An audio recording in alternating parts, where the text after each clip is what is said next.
Live from New Delhi, you're watching DD India News Hour, India's voice to the world. I'm Siddharth Bharadwaj. Coming up in the next hour. India's President Droupadi Murmu embarks on landmark visit to Algeria, Mauritania and Malawi from October 13 to October 19.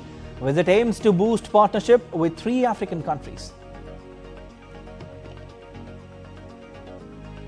India's Prime Minister Narendra Modi lauds completion of 3 years of PM GatiShakti National Master Plan, says initiative enhanced multi-modal connectivity and created new opportunities.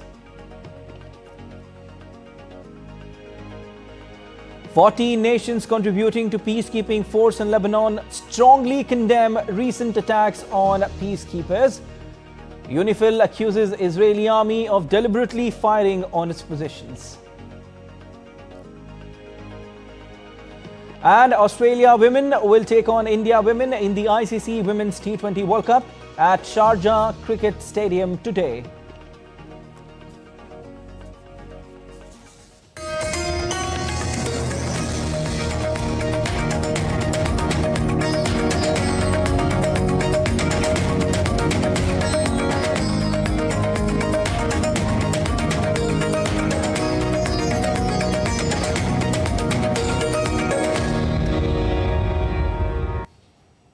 India's President Droupadi Murmu embarks on a state visit to 3 African countries, namely Algeria, Mauritania and Malawi from October 13 to October 19. The visit comes a year after the African Union was made a permanent member of the G20 during India's presidency. This will be the first ever visit by an Indian head of state to 3 African nations. President Murmu will begin her 3-nation visit with Algeria from October 13 to October 15 at the invitation of President of the People's Democratic Republic of Algeria, Abdelmajid Tebboune. President will address the India-Algeria Economic Forum and the Sidi Abdallah Science and Technology Pole University. She will also inaugurate the India Corner at Hama Garden at Jardin d'Essai. The visit is expected to further enhance bilateral ties between the 2 countries.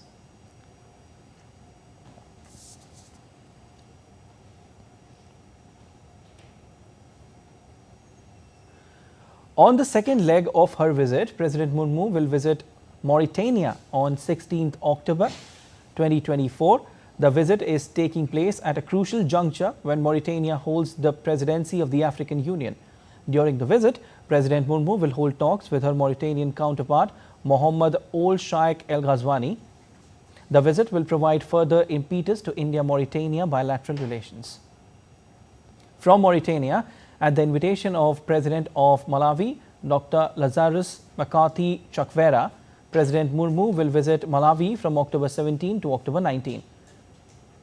During the visit, President Murmu will hold bilateral meetings with Malawi's leadership, interact with key trade and industry leaders and the Indian diaspora. She will visit places of cultural and historical significance. The visit will reaffirm India's strong commitment to further strengthen our existing friendly and cordial relations with Malawi.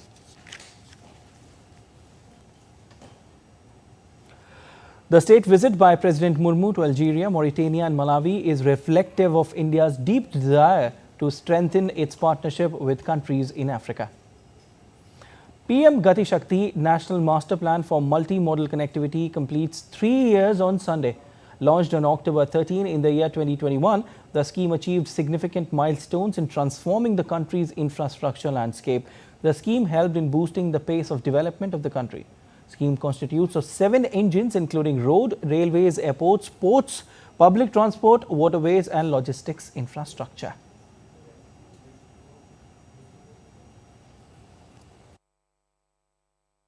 PM GatiShakti has integrated 44 central ministries and 36 states and union territories with more than 1600 data layers, making it a crucial tool for planning and executing infrastructure projects. The platform has significantly improved interministerial coordination and streamlined project execution. Impacting social sector ministries, PM GatiShakti enabled better infrastructure planning in essential areas such as primary healthcare, education, postal services and travel development.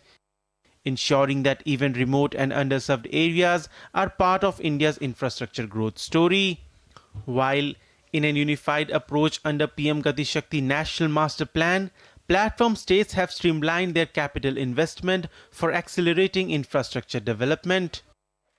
The scheme, launched under Prime Minister Narendra Modi's leadership, elevated India's rank by 6 places from 44 to 38 in World Bank's Logistic Performance Index Report 2023.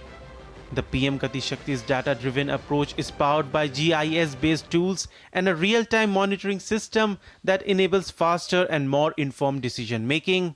Under PM GatiShakti National Master Plan, Indian Railways has surveyed over 49,983 km length for development of multimodal connectivity infrastructure in various economic zones. The platform also ensures that projects are aligned with national priorities and completed on time. This integration is key to meeting India's net zero by 2070 commitments. Over 1,000 officials are trained under the scheme for training and capacity building purposes. As India moves forward, the PM GatiShakti is expected to continuously evolve to keep playing a pivotal role in expanding multimodal infrastructure, developing smart cities, and enhancing the country's industrial capabilities through industrial corridors and mega investment regions. Sharing of non-sensitive and shareable data with the non-government users is also being considered. PM GatiShakti District Master Plan portal is also being developed with technical support of BISAC-N or Bhaskaracharya National Institute for Space Applications and Geoinformatics for collaborative planning at the district level by state and district authorities. Taking PMGS to international level, diplomatic engagements are underway with countries in the neighborhood and other developing countries like Nepal, Bangladesh, Sri Lanka, Madagascar, Senegal and Gambia. Bureau Report, DD India. On completion of 3 years of PM GatiShakti National Master Plan, Prime Minister Narendra Modi has said the scheme has emerged as a transformative initiative aimed at revolutionizing India's infrastructure. In a post on social media platform X, PM Modi said, and I quote, PM GatiShakti National Master Plan has emerged as a transformative initiative aimed at revolutionizing India's infrastructure. It has significantly enhanced multimodal connectivity, driving faster and more efficient development across sectors. The seamless integration of various stakeholders has led to boosting logistics, reducing delays and creating new opportunities for several people. Unquote.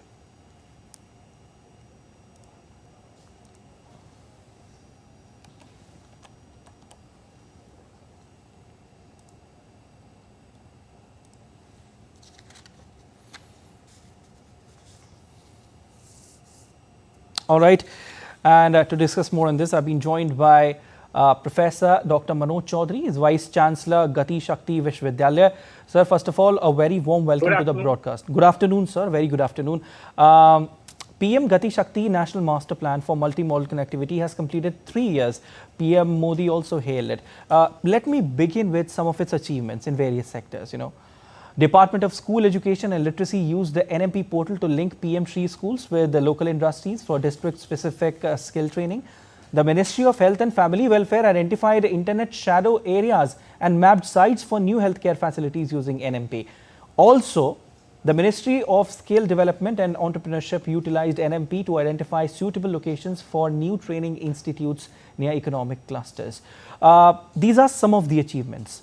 How do you see this and what's your analysis, sir?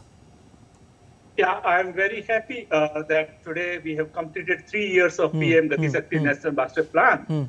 As you also highlighted, that PM GatiShakti National Master Plan is not merely for the infrastructure sector. Of course, the 8 infrastructure ministries like railways or roads and highways, port and shipping, aviation, everybody is taking advantage of it. But it has also successfully now being used into various social sector ministries such as healthcare, such as education sector, such as looking at the gap analyzer tool for analyzing new skills as India aspires to be Viksit Bharat. As we look for various economic corridors, we look for GatiShakti cargo terminals. We try to modernize India in a very planned and technology-enabled manner. And that is where GatiShakti National Master Plan has been tremendously useful.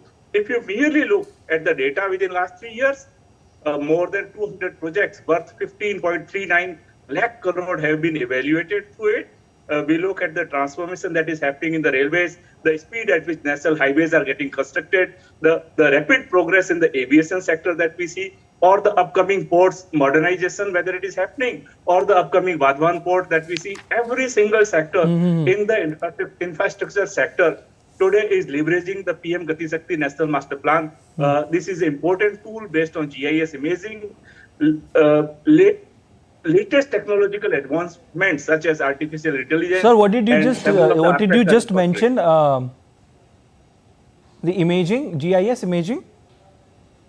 Yeah, it is geospatial data. Yeah. Right? Satellite-based imaging that is being used for mapping entire data. Can you explain it a bit and its advantages a little bit for our viewers? So it is something like this, that if we have to, for example, plan a new rail line, then using geospatial data, we can easily see whether the new line is passing through environmental or forest land, or a new realignment of the rail line has to be done. Similarly, the case of highways. Similarly, we can also look at, if we have to plan, for example, a new school in a district, we can look at the nearby schools that are currently there. We can look at the population data that is currently being unserved. And therefore, as you also highlighted in the news, that district level master plans on how this GatiShakti tool can be used for district level master plan preparation, whether for education sector or roads or so on. As we know, in India, roads are not only built by national highway authorities, the national highways are also built by state PWDs, they are also built by village panchayats. And therefore, the usage of this technology-enabled tool lies not only at the top level, but the very grassroots level that our Honorable Prime Minister always mentions, that the technology must be such that it must be accessible and available to every common citizen of India. And that is how and why Honorable PM today described PM GatiShakti tool as a transformative initiative to transform the entire India and its infrastructure. Definitely, sir. In the beginning of the conversation, you just mentioned that it's not just limited to infrastructure. It has also its advantages in the healthcare sector. Can you highlight it for us a bit? Yeah, for example, if we have to plan healthcare facilities in the remote villages, right, then we can look at the nearby surroundings. As I mentioned, the kind of specialized hospitals and their distances that are available, the kind of population that we need, and if there are specifics that can be available for a particular region affected by specific diseases, we can have those kind of specializations built into specific hospitals in the regional areas. And therefore, healthcare sector or any sector worth in social sector, for example, technology, or in terms of planning the new skills. If, for example, we are having a particular manufacturing operations in a particular area, for example, semiconductor manufacturing is happening, and we know 4 of the units are in Gujarat, 1 is in Assam. Now, how do we prepare skills which for that specific sector? Possibly many of the jobs also are highly technical jobs. There are many jobs that can require local, specialized, regional training, and we can plan training centers based upon that. And that is one area where Ministry of Skill Development and Entrepreneurship has prepared gap analyzer tools for developing skills. Another area that I can easily talk about, as we know, in India currently, 5G deployment is one of the fastest in the world. However, we should remember that our 5G deployment currently is around 13 crore people, while the entire mobile users currently may be 120 crore. So around 10% is the 5G deployment. But if you look at how the towers have been planned, where they are getting planned, everything is utilizing PM GatiShakti tool for its planning.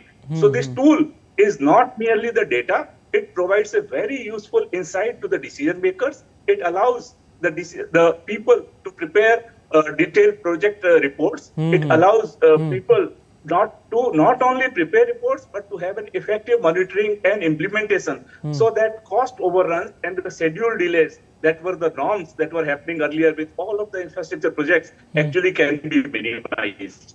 As you know, this is one of the biggest highlights that our infrastructure projects, if they can get completed in time, it saves a lot of taxpayers' money and also available the services to the people at an earlier time compared to if there is a delay in the projects.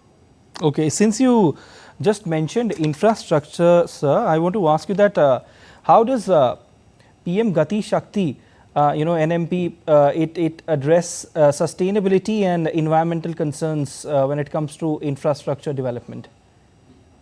So it can be like, for example, in terms of moving to sustainability, using PM GatiShakti tool, currently the railway has electrified more than 99% of its lines. Currently, Indian Railways is moving towards introducing green hydrogen-based train.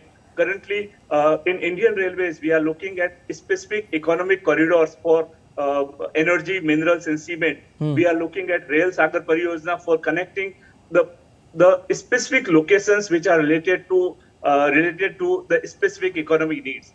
When we do that, we actually prevent long and arduous routes being taken. Therefore, optimized route planning helps us in saving fuel. It helps us in becoming more energy efficient. That is one another step towards energy sustainability. As we all know, that India is the first country to commit to the net zero target. And India is strongly moving forward.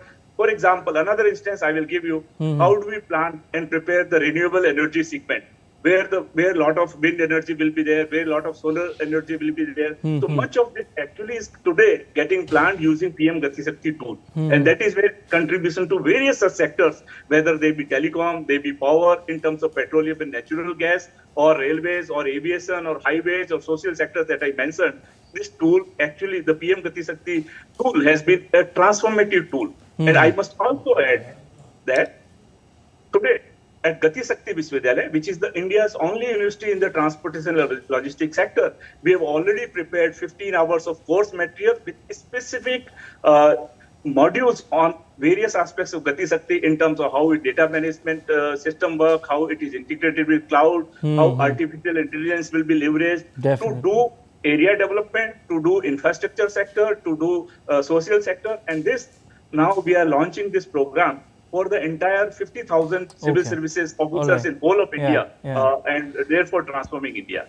Definitely, wonderfully explained, sir. Our viewers got to know a lot about this initiative and how this initiative is helping in various sectors and not just limited to infrastructure, but also connectivity and healthcare. Thank you so much. It was wonderful having conversation with you on the broadcast, sir. Section 144 has been imposed in Karachi from October 13 to 17 to ensure public safety ahead of the SCO summit. The Karachi IGP cited the potential disruption to peace posed by protests and rallies during the summit. The order bans gathering of 5 or more people, processions and public meetings to maintain law and order. In addition, Section 144 in fact has been enforced in 5 districts of Punjab until October 15 to prevent political gatherings and rallies, including those by Pakistan Tehreek-e-Insaf Party. The government imposed these restrictions due to security concerns, as large gatherings may become targets for miscreants. The measures aim to protect public safety while international leaders attend the SCO summit. The 23rd Council of the Heads of Government, member states of the SCO, will take place in Islamabad, Pakistan from October 15 to 16. And still to come on DD India News Hour. Sister of North Korean leader Kim Jong-un lashes out at South Korean drones.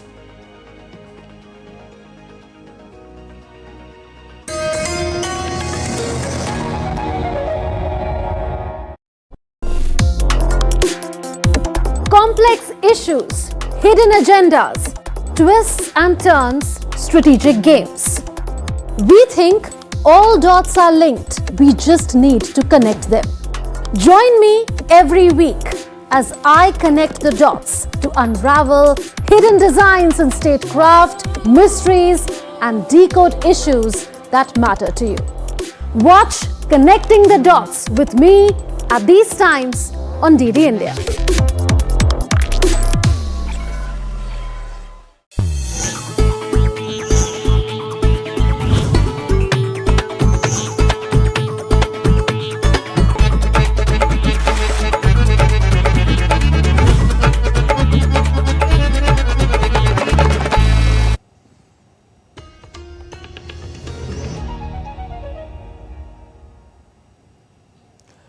You're watching DD India News Hour. I'm Siddharth Bharadwaj. Shifting focus to Asia Pacific now, North Korean state media aired a warning from Kim Yo-jong, sister of leader Kim Jong-un, threatening retaliation if South Korean drones enter Pyongyang's airspace. Kim Yo-jong condemned the South's military response to North Korea's accusation that Seoul sent drones over the capital. North Korea claims the drones were sent into Pyongyang last week and demanded retaliatory measures.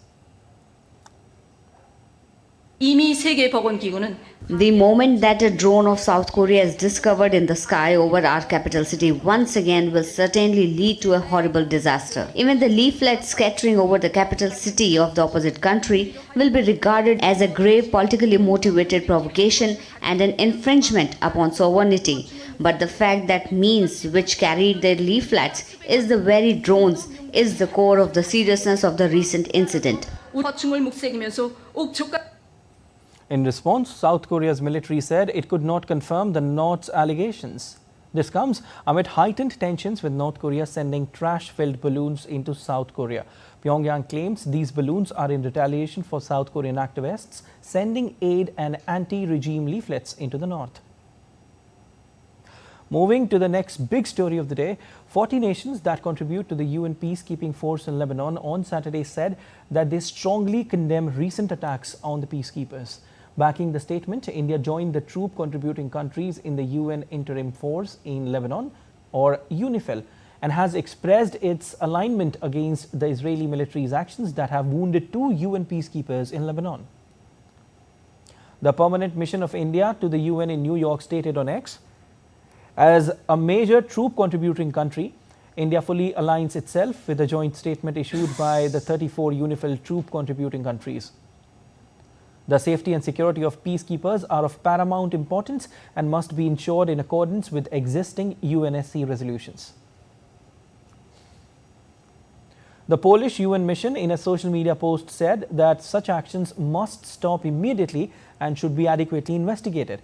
The joint statement was signed by nations including leading contributors India, Indonesia and Italy.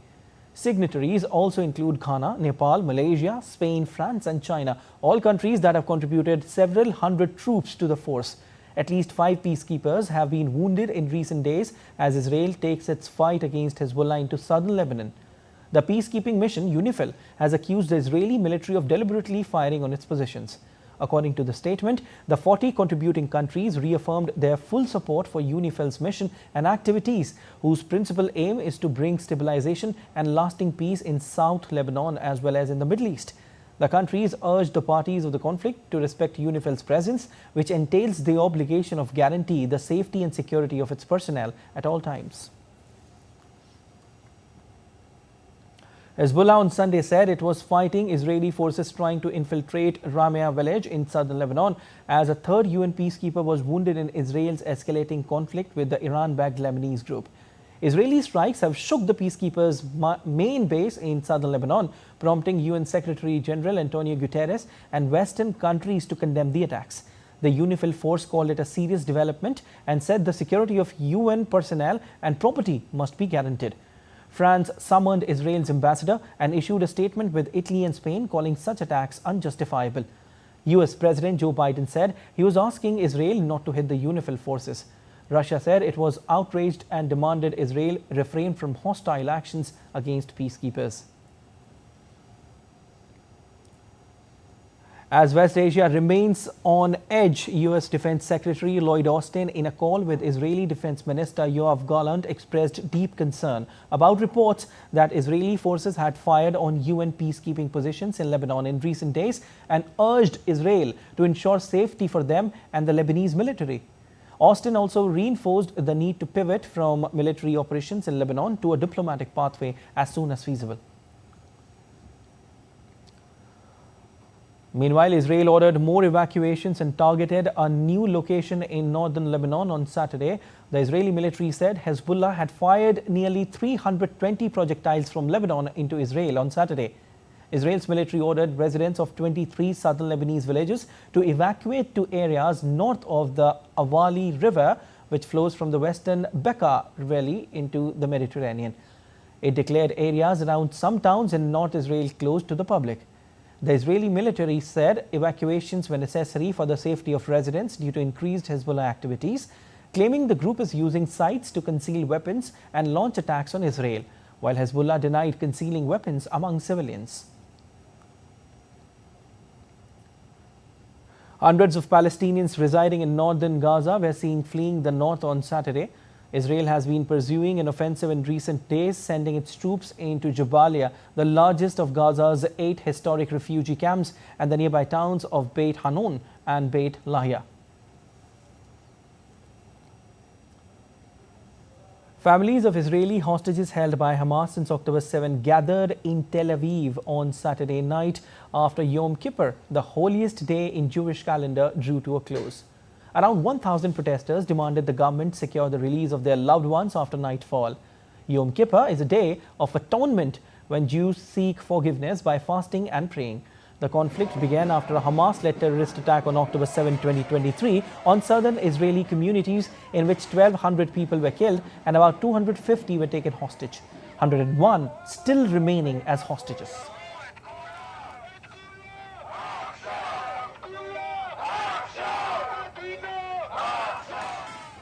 Every day. We are standing here every day and we don't miss a single day, even if it's Yom Kippur.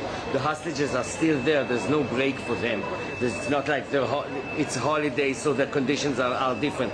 Their situation is the same every day, and for us, the situation is the same. Every day we will fight until we get everyone back. There's many people in our government and our Prime Minister that there's many things that they need to ask for forgiveness about, and the number one thing is abandoning the hostages. Iranian Parliament Speaker Mohammad Bakir Kalibaf reaffirmed Iran's commitment to supporting Lebanon. At a press conference held in Beirut on Saturday, Kalibaf also highlighted Iran's readiness to assist those displaced and affected by the ongoing conflict, contingent upon coordination with the Lebanese government. The press conference followed Kalibaf's visit to one of the sites of Israeli strikes that hit central Beirut, which killed 22 people and wounding over 100. I am particularly carrying a message from Supreme Leader for the Lebanese people with assurances that in these difficult conditions, the Islamic Republic of Iran shall stand with the Lebanon's nation and government and the resistance in all areas. Amidst the ongoing Israel-Lebanon conflict, a Saudi plane carrying food and medical aid bound for Lebanon departed from Riyadh on Sunday. King Salman Relief and Humanitarian Center showed a video of supplies being loaded onto a plane in Riyadh. The center said to have launched an airlift to the Lebanese people, providing vital support as they confront challenging circumstances. With hundreds dead and thousands displaced, the conflict has caused massive destruction on both sides.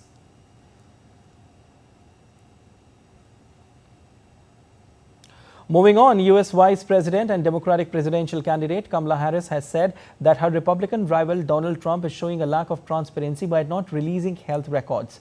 Earlier, Harris released a letter from her doctor on Saturday that pronounced her in good health and fit for high office. The Harris campaign is eager to highlight the former president's age since he became the oldest candidate in the race. President Joe Biden stepped aside as the Democratic standard bearer following a poor debate performance against Trump. So today I released my medical records, as has, I believe, every candidate for President of the United States except Donald Trump in this election cycle. And it's just a further example of his lack of transparency, that on top of his unwillingness to debate again, his unwillingness to do an interview with 60 Minutes, which again is part of the norm of what anyone running for President of the United States does. And I think that it's obvious that his team, at least, does not want the American people to see everything about who he is. Earlier, Donald Trump participated in a panel discussion aimed at Latino voters in Nevada on Saturday. The event, Build the Hispanic Roundtable, was hosted by Building America's Future, a conservative non-profit. Trump remarked that U.S. is run by very stupid and probably evil people. He also said that U.S. has the worst border in the history of the world.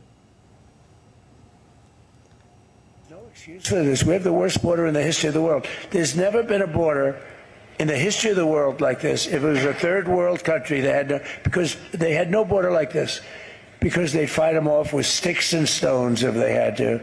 This is the worst ever in the history of the world, because we're run by very stupid and probably evil people, and we can't have it. So thank you very much, Bob. I hope that's a positive message. Is that a positive message? Let's take a look at other stories making news around the world. In China, Sam Ho-fa, a former judge, has been elected as chief executive designate for Macau's special administrative region on Sunday. He received 394 votes out of 398 ballots cast. A Royal New Zealand Navy ship reported a fuel leak while sailing around near Samoa on Saturday.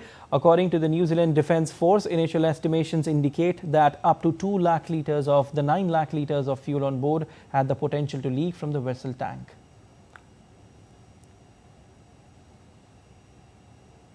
Mimaki Toshiyuki, the winner of 2024 Nobel Peace Prize, visited Hiroshima Peace Memorial Park to report the achievements of abolished nuclear weapons campaign. Toshiyuki represented survivors of the atomic bombings of World War II and vowed to never give up campaigning to eliminate nuclear weapons. In Lithuania, the polls began for the first round of parliamentary elections on Sunday. This year's election include the NATO and EU members' strong support for Ukraine and moves to bolster defense policy. Still to come on DD News Hour. On Sunday, October 13, the world marks International Day for Disaster Risk Reduction. Britain's former Prime Minister Boris Johnson has hailed India's Prime Minister Narendra Modi as a change maker.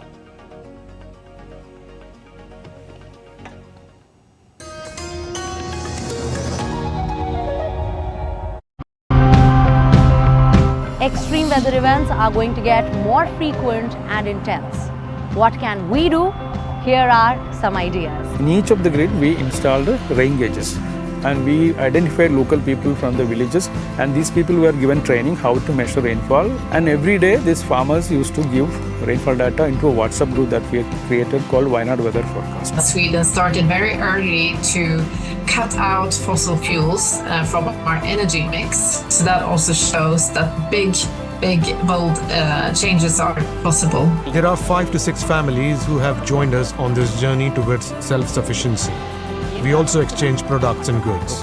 If we use cork instead of these materials, which are not renewable, cork is, we are decreasing several orders of magnitude.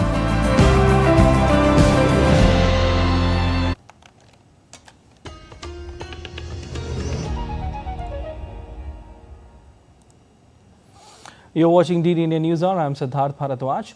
Britain's former Prime Minister Boris Johnson has hailed India's Prime Minister Narendra Modi as a changemaker. Boris Johnson has revealed in his new memoir that he felt the Indian leader's curious astral energy the very first time he met him in London more than a decade ago. Devoting a full chapter on the India-UK relationship in his book, Johnson recalled significant meetings with PM Modi in New Delhi and London from his time as the Mayor of London to the UK Prime Minister. Recalling their first meeting in 2012, which took place by the River Thames, Johnson said that he felt PM Modi's curious astral energy as he held his arm and raised it in front of a crowd of Indian supporters. Johnson, who had 2 terms as London's mayor, then went on to describe the Indian PM as the changemaker that India-UK relationship needs.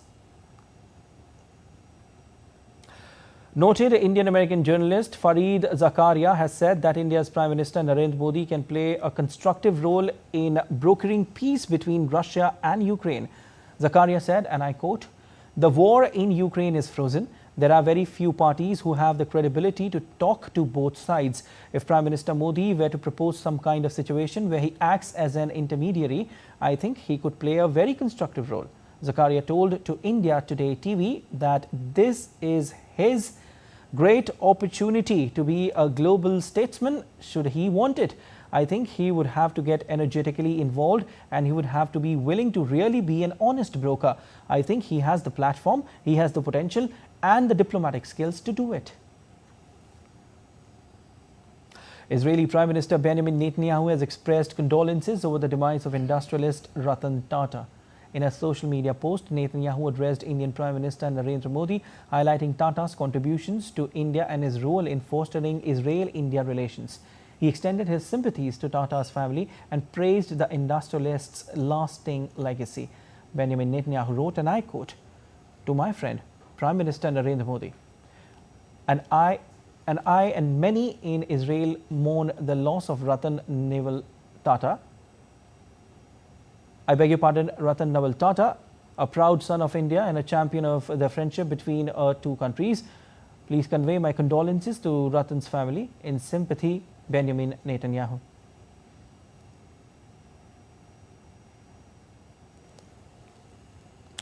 On Sunday, October 13, the world marks International Day for Disaster Risk Reduction. This year's theme focuses on empowering the next generation for a resilient future. With disasters becoming more frequent, global cooperation and local strategies are crucial to reducing risks and building a safer, sustainable world for all. DD India correspondent Tapas Bhattacharya with more details.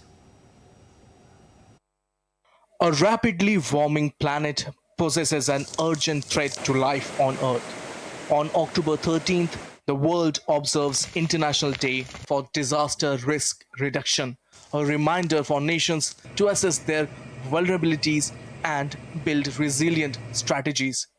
This year, the focus is on empowering the next generation to ensure a safer, more resilient future. Disasters often transcend borders, demanding a global response. The Sendai Framework, adopted by the UN, provides a more comprehensive roadmap for reducing disaster risk, man-made and natural hazards. In recent years, India has faced several natural calamities, from the Gujarat cyclone to the Kerala floods. But through advancement in science and technology, the country has significantly minimized their impact. Disaster-resilient infrastructure saves lives and livelihoods and ensures continuity of critical infrastructure services like power, transport, health, and communications. CDRI is a coalition of 40 countries and 7 international organizations that have come together to advance the resilience of new and existing infrastructure. The coalition focuses on building capacity with knowledge sharing, building evidence with technical studies and resilience programs, and undertaking global advocacy for promoting disaster-resilient infrastructure. India's launch of the Infrastructure for Resilient Island States at COP26 further strengthens its commitment to safeguarding vulnerable regions. India's Prime Minister laid out a 10-point agenda on disaster risk reduction, advocating for community preparedness, technological innovations, and global cooperations. As we move forward, empowering the next generation remains essential in creating a resilient future for all. With camera person Anand, this is Tapas Bhattacharya for DD India from Delhi. In the RG Kaur Medical College rape and murder case, another junior doctor who was on hunger strike over the incident of sexual harassment and murder of a female doctor 2 months ago was admitted to hospital after his health in fact deteriorated on Saturday evening. Earlier, junior doctor of North Bengal Medical College and Hospital Alok Verma, Anustup Mukherjee were also admitted to the hospital after his health deteriorated. About 3 days ago, Aniket Mahato was admitted to the ICU for RG Kaur Hospital. The junior doctors had started their fast unto death on October 5 in the Esplanade area of central Kolkata. Former Maharashtra Minister and Nationalist Congress Party leader Baba Siddiqui passed away on Saturday after being shot in Mumbai. The former minister was shot near Nirmal Nagar in Bandra and later succumbed to bullet injuries at the hospital. Mumbai police said that they recovered the weapon used in the crime. The Mumbai police have released the names of 2 accused who were arrested in the Baba Siddiqui murder case. Maharashtra Chief Minister Eknath Shinde has announced a state funeral for Baba Siddiqui as he served as minister in the Maharashtra government during 2004 to 2008 and also as chairman of Maharashtra Housing Development Corporation. Let's take a look at other stories making news.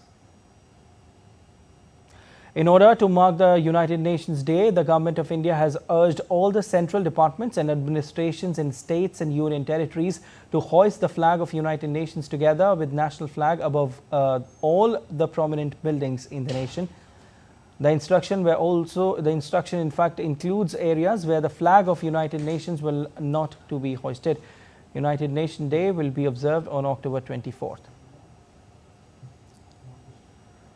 Indian naval ship Shardul, which is a part of 1st Training Squadron, arrived in Dubai on Sunday. The naval ship arrived in Dubai as part of its long-range training deployment. The visit aims to enhance maritime security, interoperability and foster goodwill between India and UAE. In Kerala, on the occasion of Vijay Dashmi, the Vidya Rambham ritual was carried out at Dakshina Mukambika temple. The ceremony symbolizes the start of formal education and integral part of the Navratri celebrations in Kerala.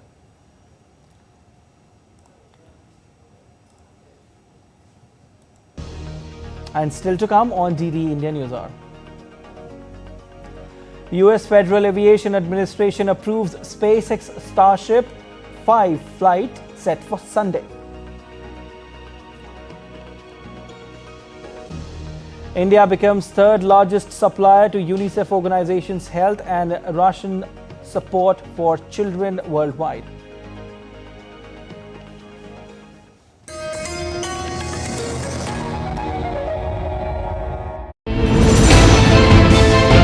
Geopolitics and trade deals. Economic challenges amid development.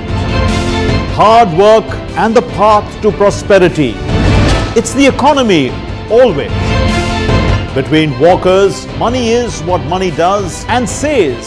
Supply creates its own demand. Between the bulls pulls and bears tears.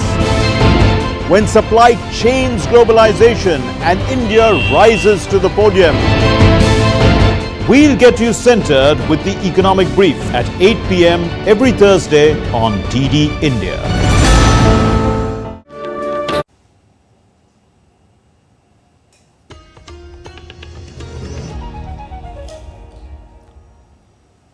You're watching DD India News Hour. I'm Siddharth Bharadwaj. And India becomes 3rd largest supplier to the UNICEF organization's health and Russian support for children worldwide. Indian businesses have provided nearly $6 billion in goods and services, significantly enhancing UNICEF's efforts in improving the lives of children globally, empowering the mission of saving the lives of most vulnerable children. In a statement, UNICEF quoted that Indian supplies of life-saving goods and services for children are key to UNICEF's work for children globally.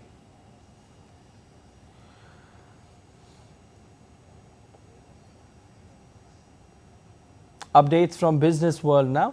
Tesla's reveal of a robo-taxi designed as a low-slung two-seater sporty coupe, quite the opposite of a typical taxi with a room for several passengers and luggage, flummoxed investors and analysts. CEO Elon Musk served up the cool design for the prototype of the Tesla robotaxi dubbed Cybercab at a much hyped event near Los Angeles late on Thursday. These will go into production sometime in 2026 and cost less than $30,000 a pop.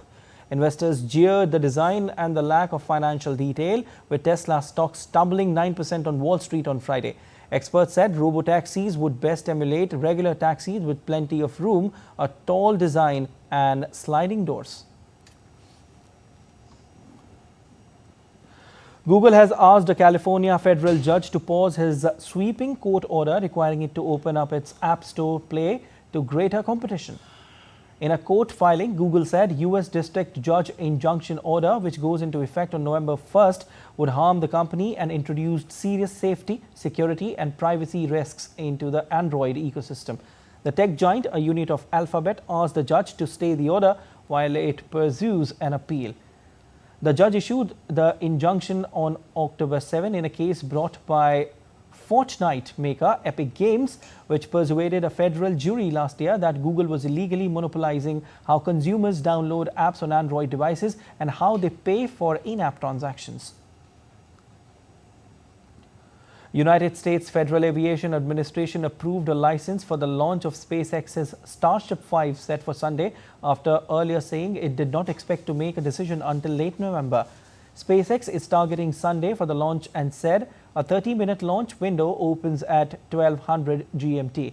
The FAA said on Saturday that SpaceX had met all safety, environmental and other licensing requirements for the suborbital test flight for the 5th test of the Starship and has also approved the Starship 6 mission profile.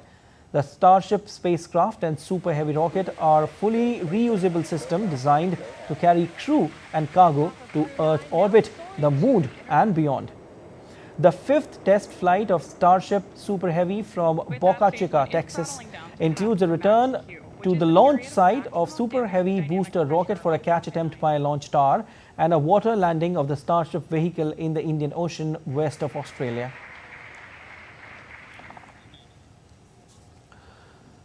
You're watching DD India News. Our time now for sport, and Australia women will take on India women in the ICC Women's T20 World Cup at Sharjah Cricket Stadium today. India needs to register not only a win but also has to keep their NRR, net run rate, in check, as New Zealand is the third team that is searching for a semi-final berth in the tournament. A blockbuster game is in store for all of us. India will aim to secure another net run rate boosting win when they face an injury-hit Australia in a must-win Women's T20 World Cup clash on Sunday in Sharjah.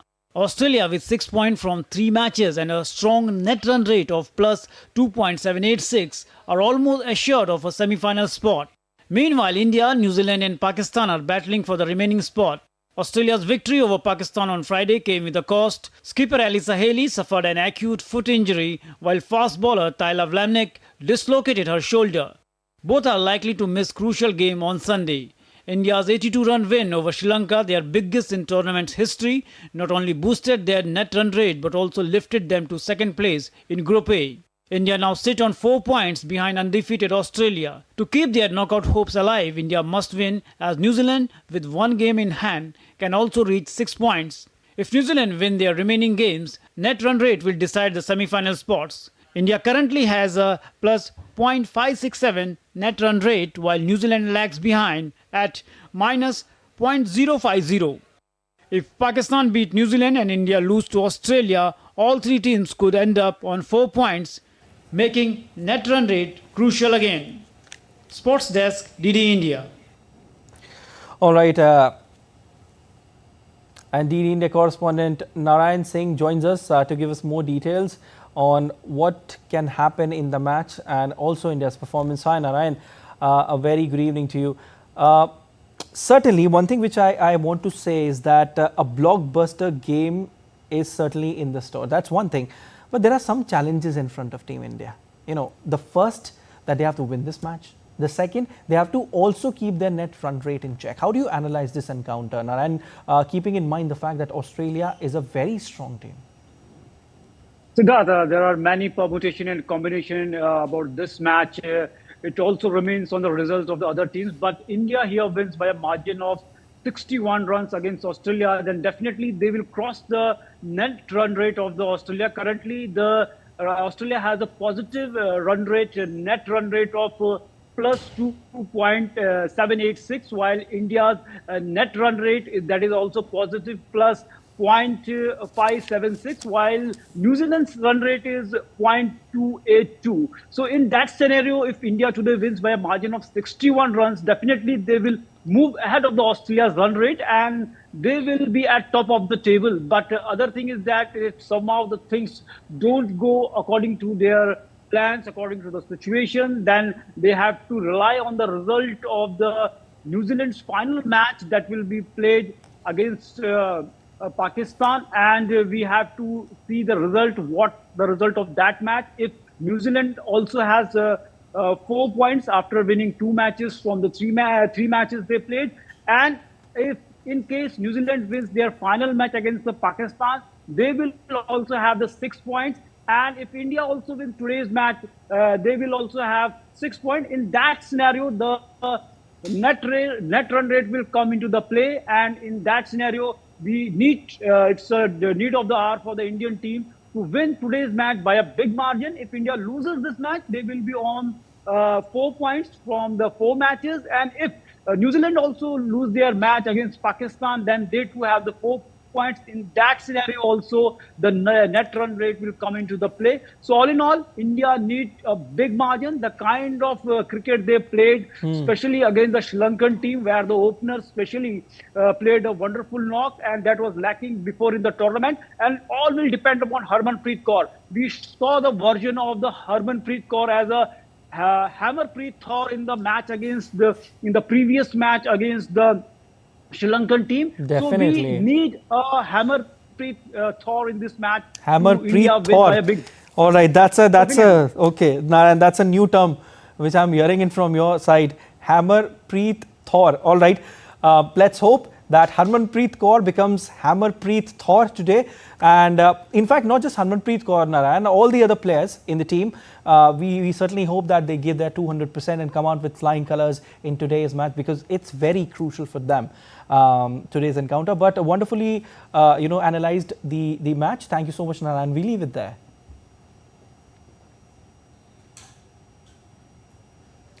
India concluded its campaign at the Asian Table Tennis Championships in Astana on Sunday with 3 medals, including a historic bronze in the women's doubles event.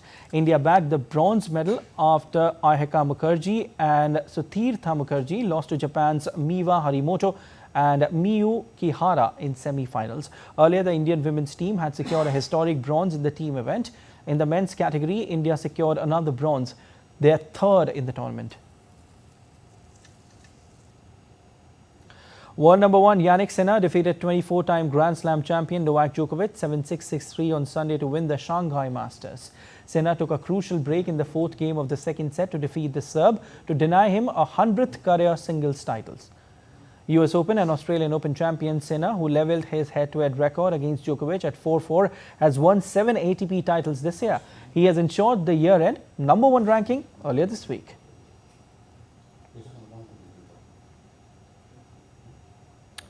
Attack on Titan.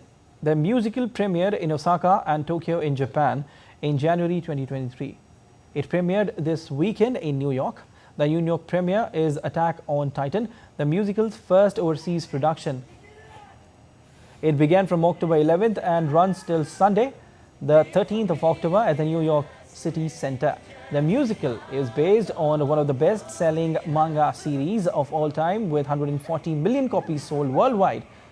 The adaptation of the Japanese comic graphic novel combines traditional musical theatre techniques with state-of-the-art technology and features a cast of 35 actors.